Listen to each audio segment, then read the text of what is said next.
Hello again, and welcome to International HR Management Part 2. Sorry about that. Doing business in foreign countries. We're going to talk about what it's like in each different of the major countries that you could do business in. For instance, China. Chinese place values and principles above money and expediency. Business meetings start with pleasantries such as tea, general conversation about a guest trip to the country, local accommodations, and the family. The Chinese host will give appropriate indication for when a meeting is to begin and when the meeting is over. Once the Chinese decide who and what is best, they tend to stick with these decisions, although sometimes they're slow in formulating a plan of action, but once they get started, they make fairly good progress. In negotiations, reciprocity is important. If Chinese give some concessions, they expect you to give some in return. Since negotiating can involve a loss of face, it is common to find Chinese carrying out the whole process through intermediaries. During negotiations, it is important not to show excessive emotion of any kind. Anger or frustration is viewed as antisocial and unseemly. Negotiations should be viewed with a long-term perspective. Those who will do best are the ones who realize they are investing in a long-term relationship. Now let's talk about doing business in India. It's very important to be on time for meetings. Personal questions should not be asked unless the other individual is either a friend of yours or a close associate. Titles are important, so people who are doctors or professors should be addressed properly and accordingly. Public displays of affection are considered to be inappropriate, so one should refrain from backslapping or touching others. Beckoning is done with the palm turned down. Pointing often is done with the chin. When eating or accepting things, use the right hand because your left hand is considered to be unclean. The namaste gesture can be used to greet people. It is also used to convey other messages, including a signal that one has had enough food.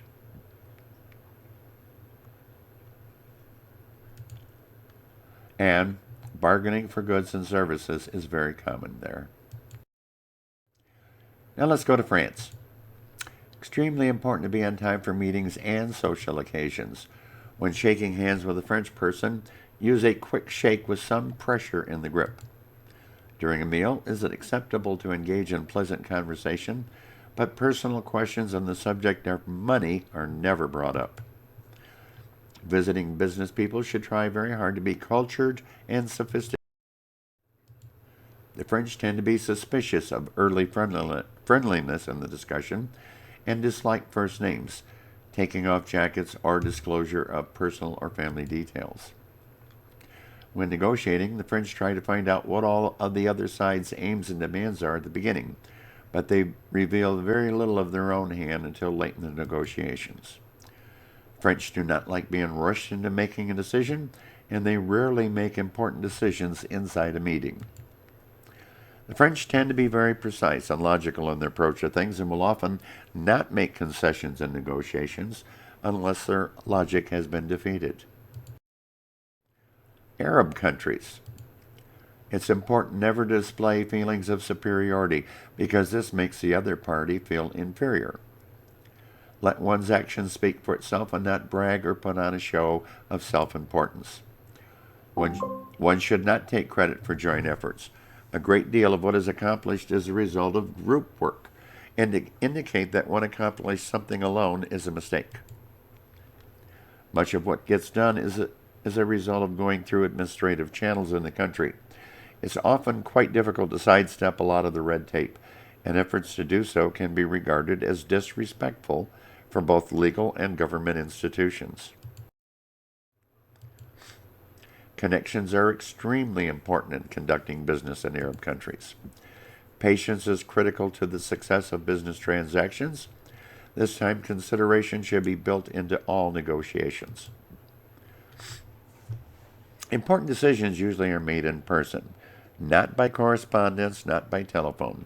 This is why MNC's personal presence often is a prerequisite for success in the Arab world. Additionally, while there may be many people who provide input on the final decision, The ultimate power rests with the person at the top, and this individual will rely heavily on their personal impressions, their trust, and the rapport you create.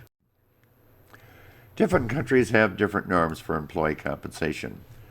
Financial or money incentives versus non financial incentives like prestige, independence, and influence. Individual rewards versus collectivist concerns for internal equity and personal needs. A general rule: match the rewards to the values of the local culture. Create a pay plan that supports the overall strategic intent of the organization, but provide enough flexibility to customize any particular policies and programs to meet the needs of employees in some specific locations. Hourly wages can vary dramatically from country to country. Pay periods are different. Seniority might be a very important factor. High pay rates can upset local compensation practices, so try to fit in with the pay scale of the area.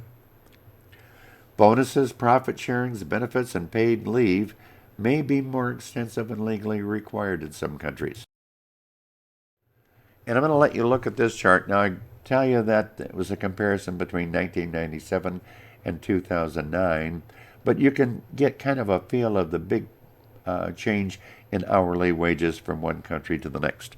Take a moment and review.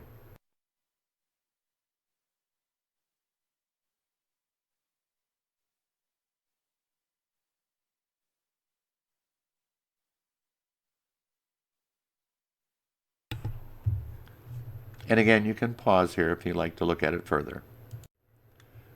A global compensation system is a centralized pay system whereby host country employees are offered a full range of training programs, benefits, and pay that is comparable with the firm's domestic employees, but adjusted a little bit for local differences. An effective international compensation program must provide an incentive for the individual to leave the United States. It has to allow for maintaining American standard of living, whatever country they're in, provide for security in countries that are politically unstable or some places where might be present personal dangers, include provisions for good health care, reimburse the foreign taxes the employee is likely to have to pay, and help him or her with tax forms and filing, provide for the education of the employee's children abroad if necessary. Allow for maintaining relationships with family, friends, and business associates via trips home and other communication technologies. And finally, in the end, facilitate the expatriate's re-entry to the home country. Oh yeah, and by the way, all of this should be in writing.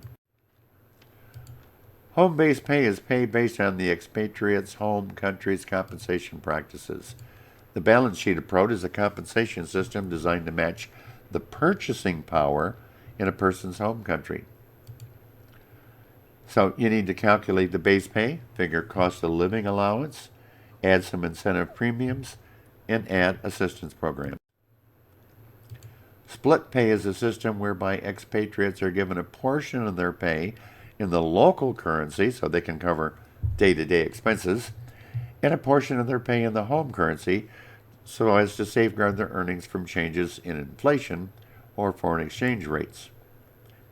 Host-based pay, the expatriate pay is comparable to that earnings by employees in a host country to which the expatriate is assigned to. Localization, adapting pay and other compensation benefits to match that of a particular country. It reduces resentment among local staff members if they are earning significantly less. Labor environmental work worldwide. Differences in unions, the level at which bargaining takes place at the national industry or workplace level, obviously are very different from country to country. The degree of centralization of union management relations differs greatly. The scope of bargaining, the degree to which government intervenes is different in each country. And the degree of unionization and union strength varies from country to country. And obviously, in some countries, there are political affiliations of the union. Collective bargaining in other countries, the process can vary widely, especially with the role and participation of the government. Labor participation and management in many European countries, provisions for employee representation are established by law. Each of these differences make managing human resources in an international context a lot more challenging. So hopefully you've seen part one. Thank you for watching, and we hope you'll continue learning more here at the Management Channel. Have a great day.